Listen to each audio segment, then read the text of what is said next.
Celebrating Thanksgiving? I'm Ford Polk to find out how some fans celebrated their Thanksgiving at the Egg Bowl. A replay, how to watch Starkville's 2019 Christmas Parade. 'Tis the season for stress. We have tips from the pros on preparing for final exams. And could your TV be spying on you? The warning from the FBI ahead of the holiday shopping season. Take 30 News starts now.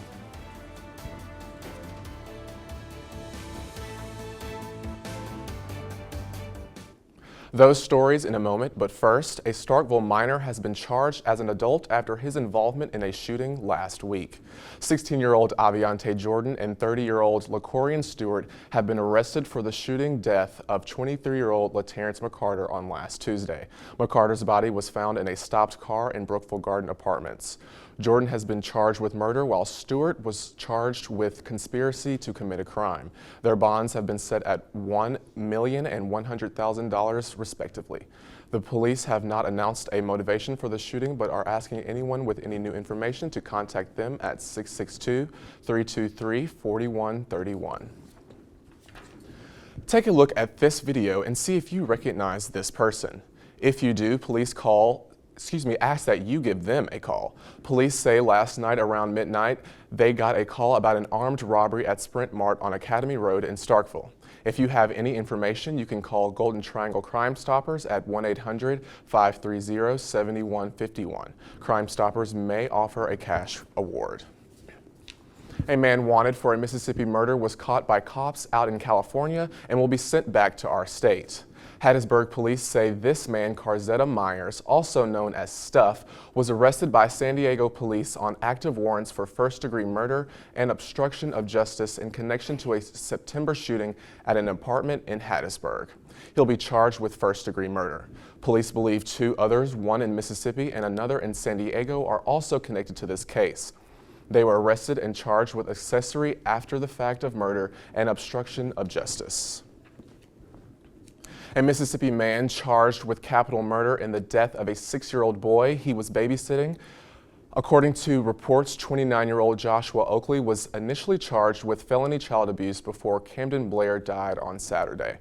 Tupelo police said officers were called last month to an emergency room where the boy was suffering from life-threatening injuries that weren't accidental. The Northeast Mississippi Daily News Journal reports Oakley had been dating the boy's mother and was babysitting Camden at the time. Authorities didn't immediately release details about Camden's injuries, which were treated in hospitals in Mississippi, Tennessee, and Arkansas, where he ultimately died. A Mabin man was announced dead at the scene of a Tuesday night structure fire at his home in Oktibbeha County. Deputy Coroner Billy Miller identified the victim as 56-year-old Jeff Yateman. Oktibbeha County Fire Coordinator Kirk Rosenhans said the structure was a type of camper trailer and was a total loss following the fire. The Mabin Fire Department was able to control the blaze and kept it from spreading to other buildings on the property. Miller said Yateman's body had been sent to Jackson for an autopsy, but could not comment on the cause of death. Tennessee Governor Bill Lee says he won't stop the state from putting a blind inmate to death in the electric chair later this week. This clears the way for the execution unless a federal court intervenes. Lee Hall, a 53-year-old inmate who became blind from glaucoma during his decades in prison, is scheduled to be electrocuted Thursday for his conviction in the 1991 killing of his estranged girlfriend.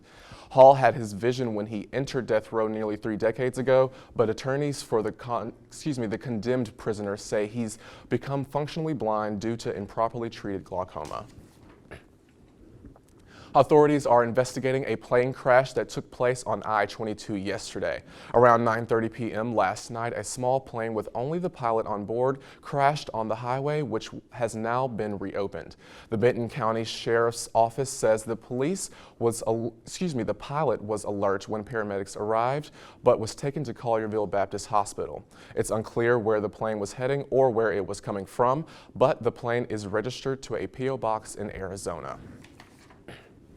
BMW is telling owners of some older 3 Series cars to stop driving them after another recall of dangerous Takata airbag inflators.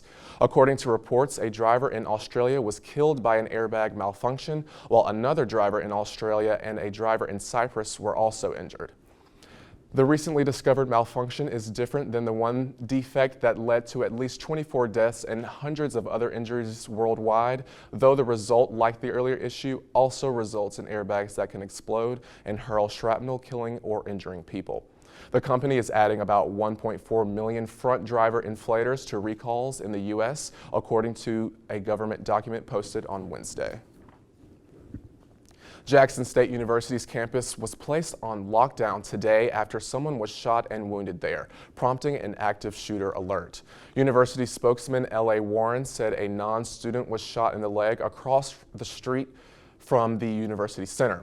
A university police officer at the scene confirmed to the Clarion Ledger that there was a single shooter who also was not a student. The officer said one person was injured and brought to a hospital with injuries that were not life-threatening.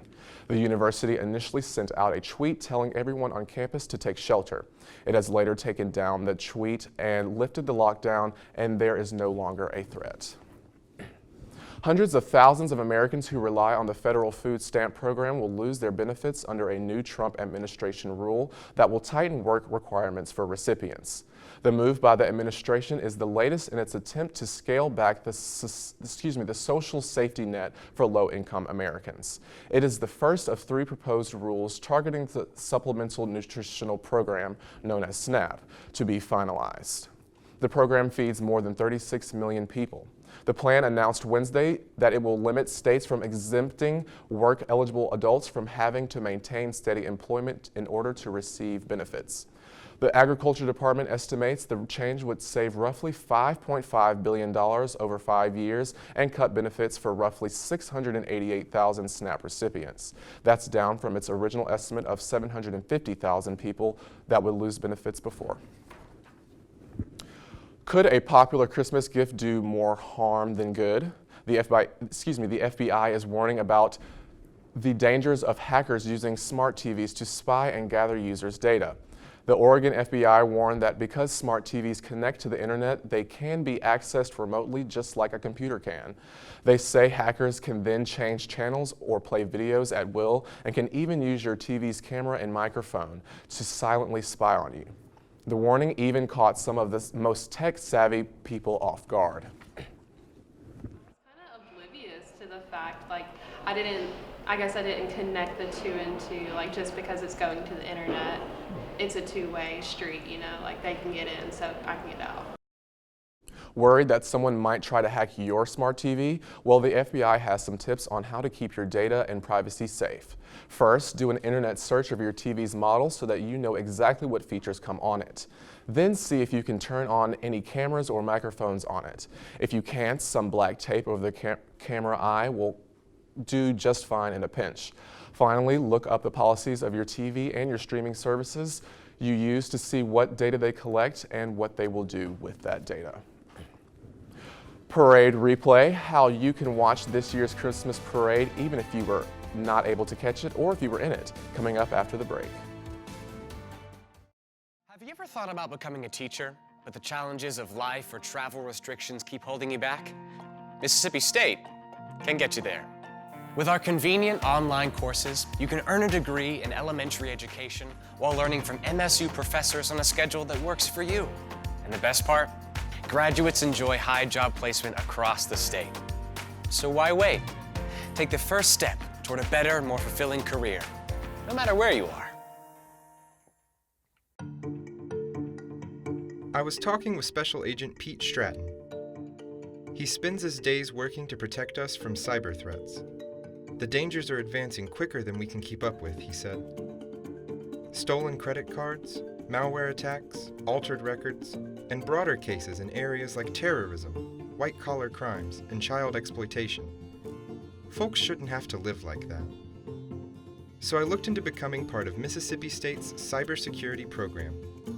We're a national leader in exploring computer vulnerabilities and identifying new ways to halt malicious attacks on the internet.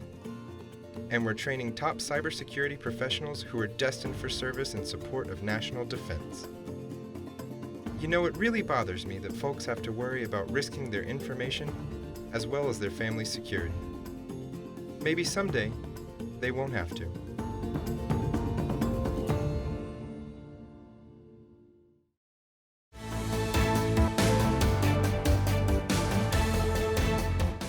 This past Monday, Starkville hosted its 48th annual Christmas parade. This year's parade had over 61 entries. Many families and students came out to support this local event. There were many different floats this year, from school bands to football teams, and even a food truck. I'm here to support my community and to support the marching band because in high school, I was in my marching band. If you were in the parade and would like to see yourself, or if you missed it, don't worry. Starkville's First United Methodist Church will replay their live broadcast on the of the Town and Gown Christmas Parade on WOBV Channel 5 in Starkville. A crew of more than 20 people worked to make the broadcast possible. This is, I believe, the right at 40th year for doing the Christmas broadcast. I think we had 6 that were staff, and then the rest were volunteers. The media side of it, the electronics, everything about the mechanical part of the parade is okay, but I love the happy faces. Once again, WOBV will re-air this broadcast multiple times throughout the season. For replay times, visit tinyurl.com/Starkville Christmas Parade. Folks in one Mississippi town are making the best of a bad and bumpy situation. The Enterprise Journal reports people in Macomb's Edgewood neighborhood have topped this pothole and its yellow traffic cone with tinsel, spray-painted pine cones, white leaves, and what appears to be holly berries. The newspaper says residents plan to add lights and presents in hopes of drawing the city's attention. Stressed by tests, how one group is helping students with final exams, and a different take on Thanksgiving dinner after the break. Across the country. Some are battling brain tumors, others vertebral and spinal conditions. And as rewarding as our work often is, it can be frustrating at times.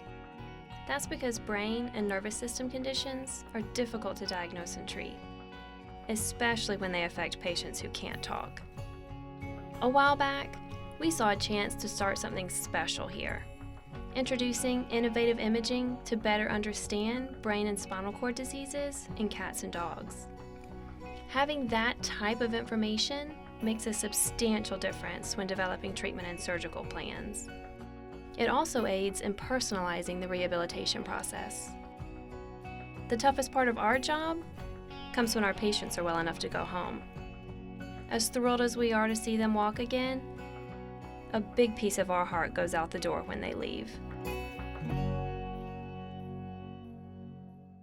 Ask anyone who lived through Katrina and they'll tell you, a hurricane's rage can be mighty unforgiving. Death, destruction, despair, for as far as the eyes can see. The comeback that began immediately continues a decade later, and Mississippi State's Gulf Coast Community Design Studio has been here supporting these efforts every step of the way. Within hours of landfall, our teams were on the ground, surveying the conditions of homes and helping local residents with cleanup. We even relocated operations from our main campus some 5 hours away to ensure faster response time. Today, we're a national leader, partnering with local agencies to construct stronger, more affordable housing while exploring ways to make coastal communities more storm resilient. We don't pretend to know how to control the weather, but you can bet we're doing everything we can to control its fury.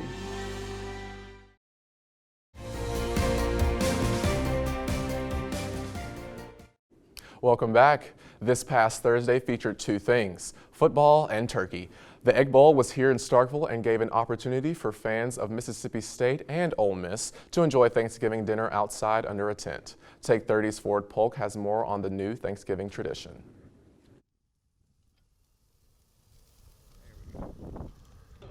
Thanksgiving and football. Not something you typically see in college football, but it's becoming a tradition here in Mississippi. The Bulldogs have played the Rebels on Thanksgiving in 3 consecutive Egg Bowls, and it hasn't affected the fans too much.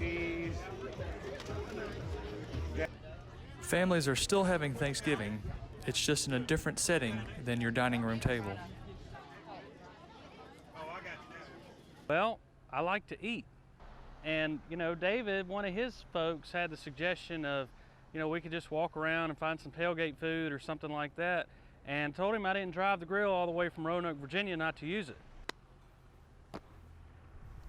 With the Egg Bowl being moved back to Thanksgiving Thursday, it changes things, but it also gives the families a chance to experience Thanksgiving in a different way. Well, honestly, this is the first time we've ever done this. It's a special thing for us to do for Thanksgiving, just to be together, just to hang out. My brother's an excellent cook, so he did it all. Families are making memories that they won't ever forget. With Take 30 News, I'm Ford Polk. Bowl will return to Starkville in November of 2021. Final exams are less than a week away for students. While many are stressed, Take 30's Kellen Osby shares some tips from the pros. Students at Mississippi State are now preparing to take their final exams of the fall 2019 semester. They're occupying popular study places like the library. Although there are several resources on campus to help students through such a trying time, many are still overly stressed out about the unpredictable, the final grades they will receive, as it could make or break their entire semester. Finals time for me is hectic because I'm a very busy guy. I have 2 jobs, and I'm also taking like 18 plus hours at the moment, so it's pretty hectic right now. You know what they say, college is the best time of your life, parties and independence, but at the same time you have to make the grades to get through it. Students at Mississippi State University are sacrificing sleep and time to get through finals. Like sometimes it's not enough time to just study for all of them, at least how I want to. So it's just, I don't know, just so many exams, not enough time to study for them. So. In case you find yourself overwhelmed by the pressure of finals, there are resources on campus that will help you. The Mississippi State University Student Counseling Services are here to provide you with the services and resources you need to get through it. They will assist you with your academic concerns, such as study skills, time management, and test anxiety. You can find them on Magruder Street or give them a call at 662-325-2091. I'm Kellen Osby for Take 30 News. Located across the street from Mosley Hall, the counseling service is closed on the weekends, but is open during the week from 8 to 5. But as you prepare for those big tests, experts are recommending the following. Create your own study guide. While many teachers provide a study guide, creating your own can help you understand the material just a little bit better. Ask questions. Your professors and TAs are there to help. Ask them questions regarding the material and the exam so that you're prepared when the exam time arrives. Attend the teacher's review session. Start studying early, take breaks, stay well rested, create a study schedule and follow it. Prioritize your study time and meet with your professor or TA for guidance and hints. Now let's take a look at sports and turn it over to Ben Phillips. Ben? Thank you, Richard. We had a lot going on since we were last together. Thanksgiving, Black Friday festivities, and sports, of course. We also had Bulldogs and some other dog-like activities. All that and more coming up after the break.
When you're the best, everyone wants to see what you'll do next. At Mississippi State University, our team of world-class rocket engineers is venturing beyond boundaries, building rockets like none before. We're launching a new era of space exploration. We've developed cutting-edge technology that's helping us build a rocket that can travel at 4 times the speed of sound. Fast? Yes, but more importantly, revolutionary. For you and for a space program that produces many of the conveniences we enjoy today. We're shaping your life in ways you never dreamed. What's next? Watch us and see.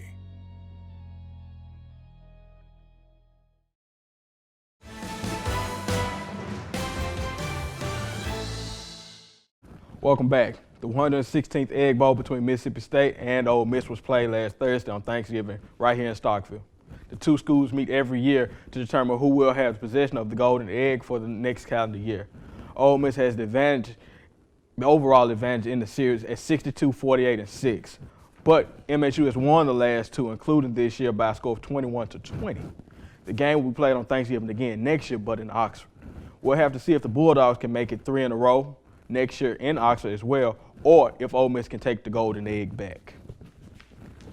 When State and Ole Miss get together, there's something that the game can always be remembered for. Last year was a brawl where every player on both teams received unsportsmanlike conduct penalties for the fight that ensued, where 4 players were ejected for. This year, we knew the Bulldogs were going to be there, but what we did not realize was that Ole Miss would bring a dog of their own. Near the conclusion of the game, after Ole Miss scored a touchdown to get within 1 point of their in-state rival, wide receiver Elijah Moore of Ole Miss decided to urinate like a dog after the touchdown. The celebration cost the Rebels 15 yards and ultimately the game when their field goal kicker missed the extra point try by losing by 1. I can only wonder what next year's game will have in store for us. After 3 years at the helm, Ole Miss has made a change.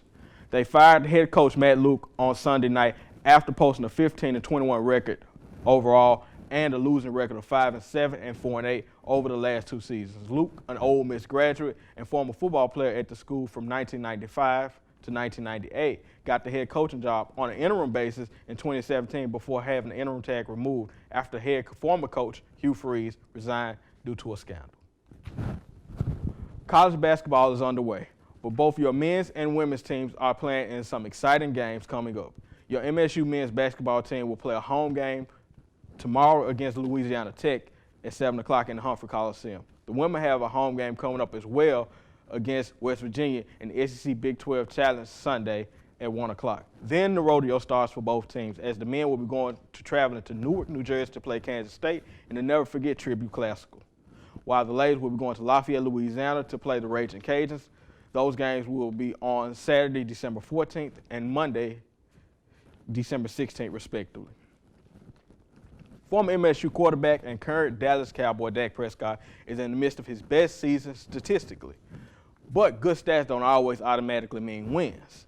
After starting the season at 3-0, the team is 3-6 since then, with 2 straight losses to the defending Super Bowl champion New England Patriots and the upstart Buffalo Bills on Thanksgiving Day. Good news for Dak and the Cowboys, they're playing in a terrible division known as the NFC East, or the NFC least known to some. The Philadelphia Eagles are the second-place team in the division at 5-7, with 1 meeting left between the two later this month in Philadelphia. That game will also have so much at stake, potentially if Philly can keep pace. But for Dak, who is in the last year of his rookie deal, and his head coach Jason Garrett, who is in the last year of his contract, have so much riding on the next 4 games. Pride, playoffs, financial security, and respect, and so much more. The Cowboys will get a chance to get back over 500 tomorrow night in Chicago at Soldier Field against the Chicago Bears on the NFL Network. Now, I'm going to throw it back to Richard because that's all we have for sports. We got lottery winners, right, Richard? That's correct, Ben, and thank you so much. The Mississippi Lottery began selling off scratch-off tickets last week at over 1,200 locations across the state. After years of being one of the only states without a lottery, Mississippi has joined the party in an effort to improve our roads and infrastructure. The state reports that there were approximately $2.5 million in sales, which translates to $570,000 in state revenue just in the first day. The first $8 million will be allocated to infrastructure, while while everything after that will go towards education. But if you've been reluctant to whether or not you could be a winner in one of these lottery games, take a look at this photo. The Mississippi Lottery posted this picture to Twitter announcing an anonymous player won $15,000 on a Mississippi Lottery ticket. In January, Powerball and Mega Millions tickets will go on sale in the state, meaning jackpots start in the millions and, as we saw in years past, can reach even the billions. Gear up for graduation at the Hump. On Friday, December 13th, the commencement processional for the College of Arts and Sciences, Architecture, Art and Design, Education, and University Studies begins at 9 a.m. And then at 3, the processional for the College of Agriculture, Life Sciences, Veterinary Medicine, Forest Resources, Business, and the Bagley College of Engineering. The university announcement states all bags are subject to search. If you can catch commencement in person, you can watch it live on the live broadcast on MSTV. We have a parking map and other information for commencement on our Facebook page at Take 30 News MSU. Mississippi State University will be closed Monday, December 23rd and will reopen on Wednesday, January 2nd after the winter holidays and New Year's Day. Spring semester classes begin Monday, January 6th on the Starkville campus. Unfortunately, that's about all the time we have for tonight and for this semester. You can tune in next semester, of course. We'll have a whole new crew for you. Actually, we'll have a new time for you as well. So next semester we'll have shows still at 4 o'clock on MSTV, but they will air on Wednesdays and Thursdays. We'll have 2 broadcasts for you for next semester. Thank you so much for tuning in for us this semester, and you have a great holiday and a great night.